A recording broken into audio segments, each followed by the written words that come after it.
Ferveu a Androlla en Navia de Suarna. Xa metimos a primeira hora cando chegamos. Durante toda a mañá o olor do fume destas potas foi atraendo a centos de persoas a esta mítica praza ata Teigala.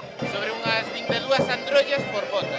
Poucos puideron resistirse ao olfato e darlle o gusto ao padar. Está exquisita. Pero para probar este embutido típico do Entroido houbo que esperar grandes colas. Dos 300 kilos cociñados non quedan apenas ningún. Sempre se chea e casi nunca queda para probar os traballadores. Voy a probarlo ahora, sí, pero me dicen que está muy bien, está muy bueno. Nos postos de venda, máis do mesmo. Os expositores dos dous produtores da zona non pararon. Que estamos vendendo moi ben, cada ano vemos que vendemos máis e, bueno, estamos encantados de estar aquí en Navia. Sí, hoy as androllas aquí é o estrella da feira. Puxeron a venda en total 3.000 kilos e ao final da mañá nas cestas xa quedaban poucas androllas e butelos, mellor dito, pigueiros, como lle chaman aquí. Isto comíase tal día como hoy, era típico comelo pigureiro día de carnaval, que agora en todos os lados lle chaman o butelo. Entre o pigueiro e a androlla, poucas diferencias. A diferencia é a tripa, está na tripa.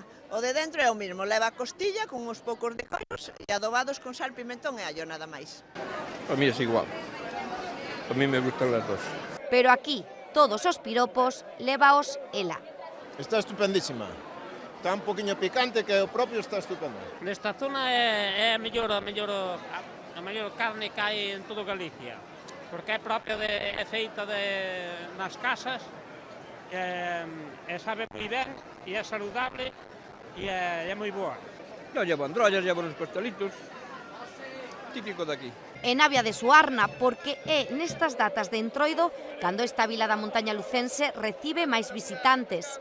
Esta familia de Ecuador aproveitou a festa para coñecer os Ancares. Está muy bien, tiene muchos lugares muy bonitos, muy antiguos y nada, para visitarle está muy bien. Se vende máis, a xente ven máis e é o que pretendemos, dinamizar un pouco a economía do rural con tipo de eventos desta naturaleza, dar a coñecer o noso concello a través de actos e de festas como estas. A cita tamén asisten moitos rostros da política nacional, galega e provincial, institución que colabora na súa celebración.